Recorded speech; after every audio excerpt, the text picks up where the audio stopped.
Friends and dear students, good morning to all of you. Hello students, how are you? I hope you will be fine at home and doing your work properly. Students, we have done half part of A Truly Beautiful Mind. Today we will do our remaining part of the chapter. Let us continue.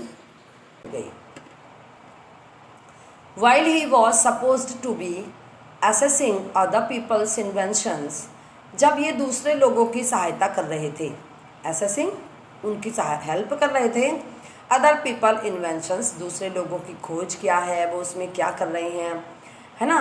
तो Einstein was actually developing his own ideas in secret. उसी समय Einstein अपने जो ideas थे वो भी secretly develop कर रहे थे, अपनी भी वो जो एक्टिविटी थी उसको पूरा कर रहे थे। He is said to have jokingly called his desk drawer at work the Bureau of Theoretical Physics. अब उनको मजाक मजाक में डेस्क ड्रॉयर कहा जाने लगा।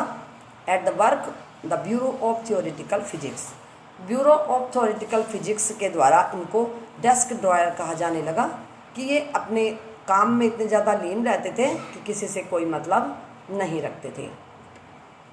One of the famous papers of 1905 was Einstein's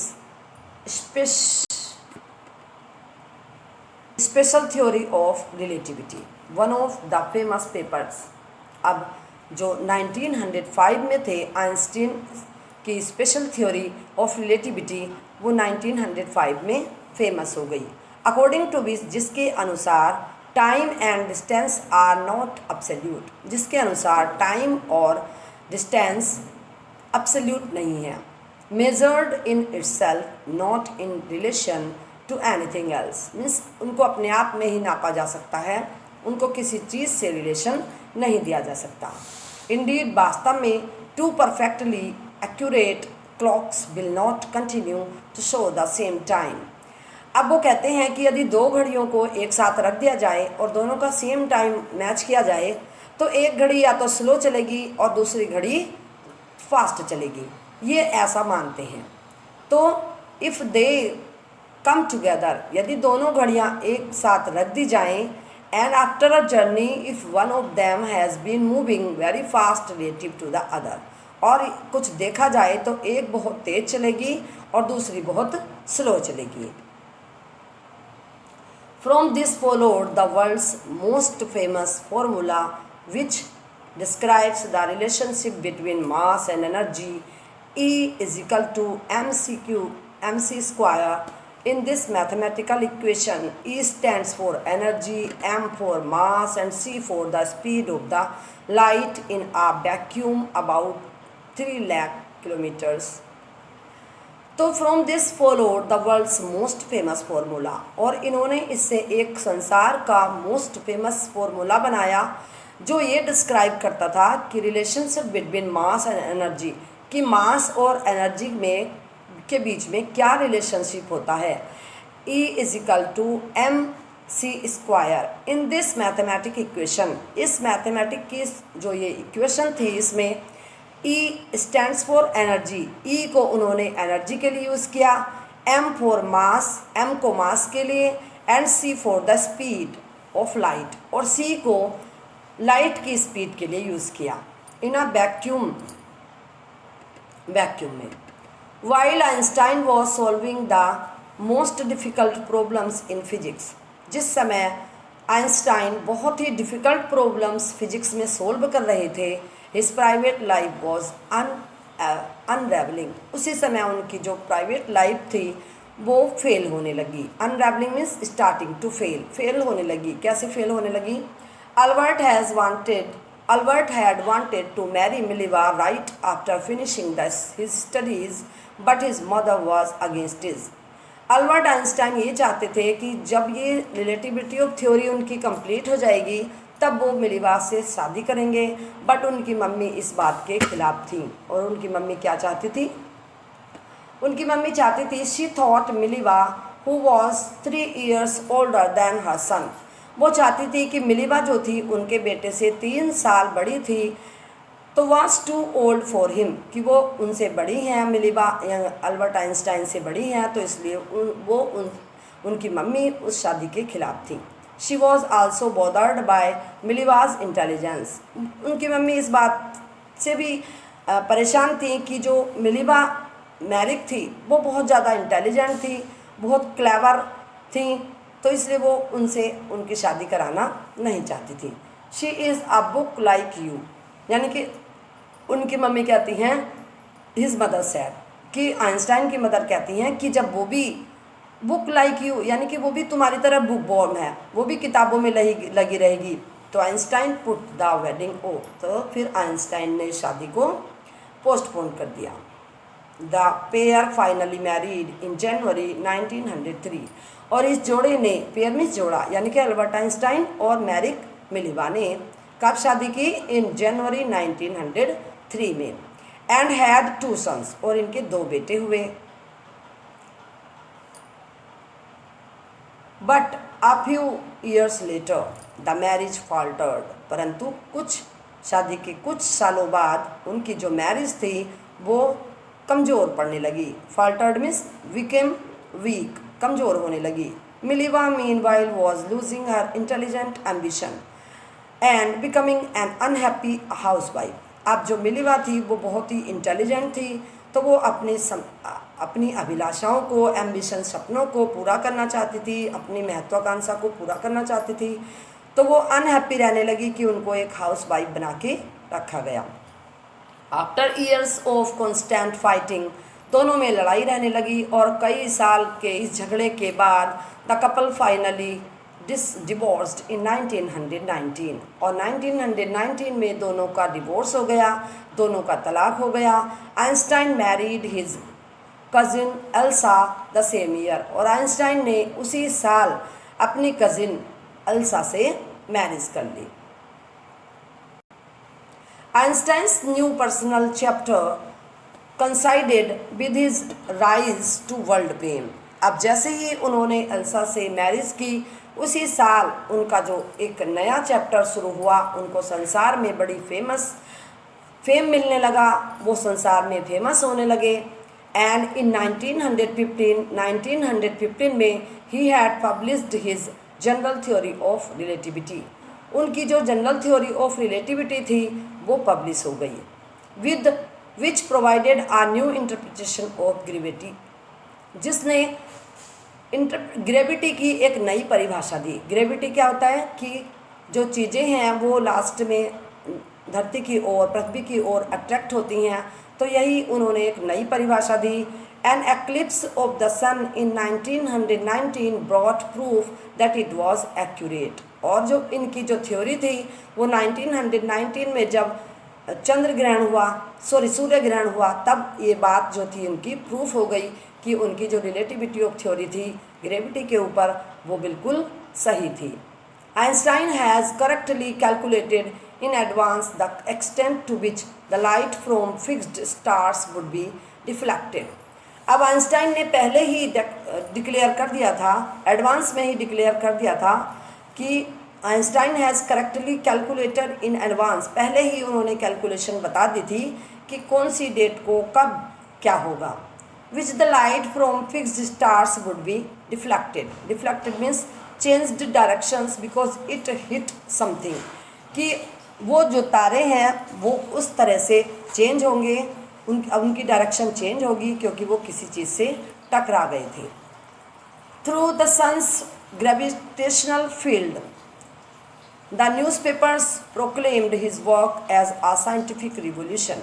अब न्यूज़पेपर में जो उनके वर्क की घोषणा कर दी गई कि उनका वर्क को एक नाम दे दिया गया, वो क्या था? साइंटिफिक रिवोल्यूशन, वैज्ञानिक क्रांति का नाम उनके वर्क को दे दिया गया। Einstein received the Nobel Prize for physics in 1921।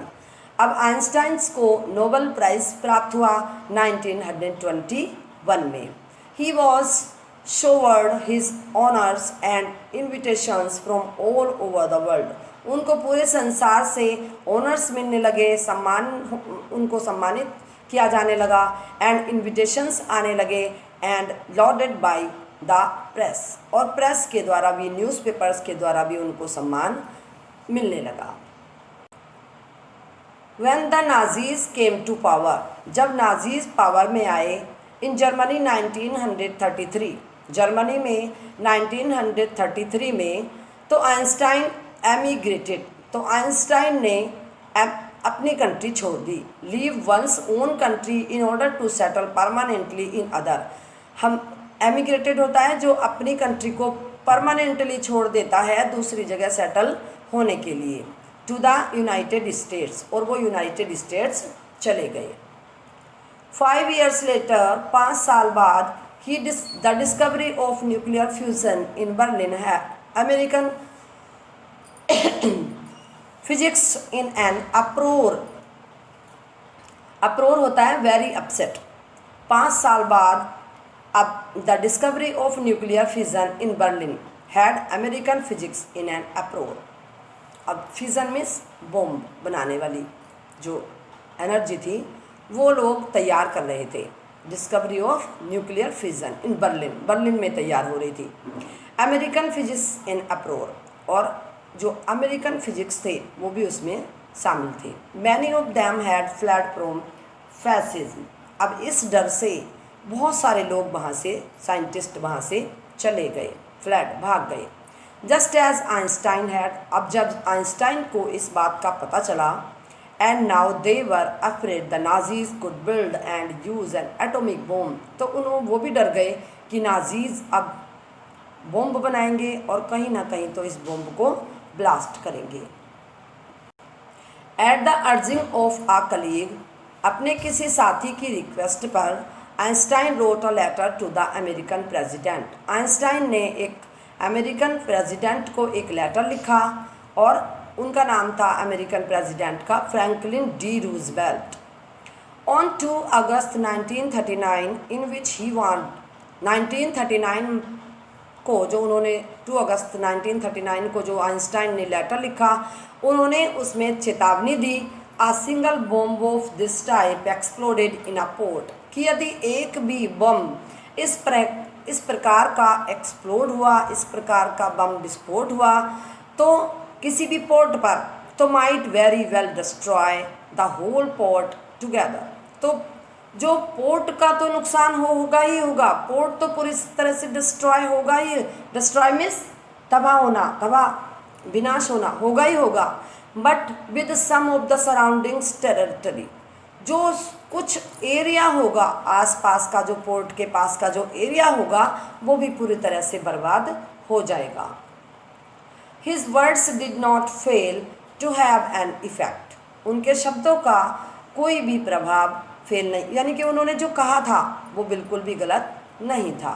Americans developed the atomic bomb in a secret project of their own, American जो अमेरिका के निवासी थे, वो जो साइंटिस्ट थे, उन्होंने एटॉमिक बॉम्ब तैयार किया चोरी चोरी, और अपने इस प्रोजेक्ट को उन्होंने dropped it on the Japanese cities of Hiroshima and Nagasaki in August 1945।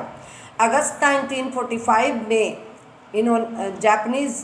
Americans ने जापानीज के 2 शहर हिरोशिमा और नागासाकी पर अपने इस बॉम्ब को ब्लास्ट कर दिया।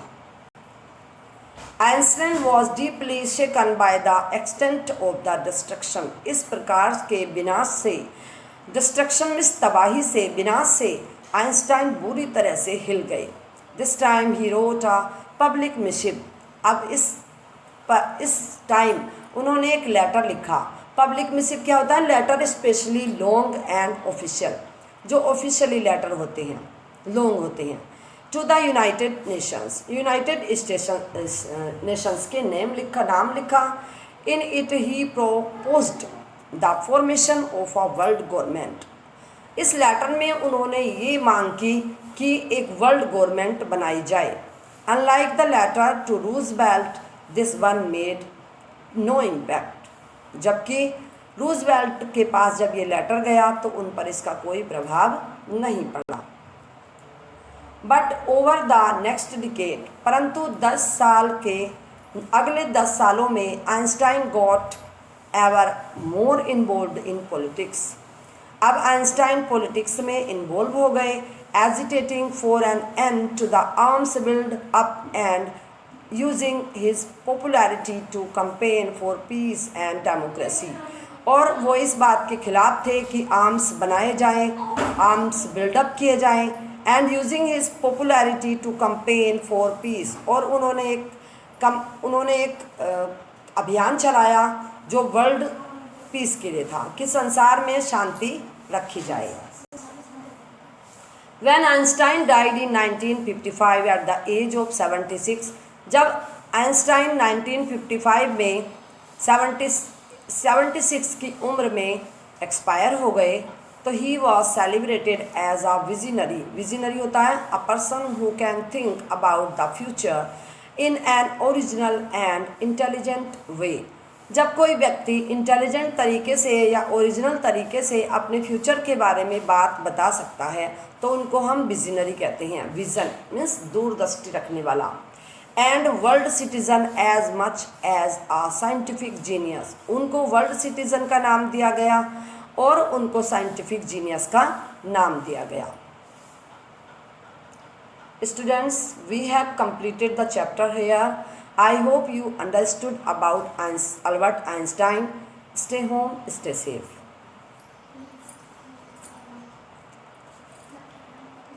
कन्नू इन्हें पोज करना नहीं आया। और स्टे होम स्टे सेफ कहते ही पसीने पूछे काटने में कितनी दिक्कत होगी पता है? कुछ नहीं होगी, कर एक अभी तुमने इतना बोल दिया जब नहीं होगी। कितने मिनट की हुई?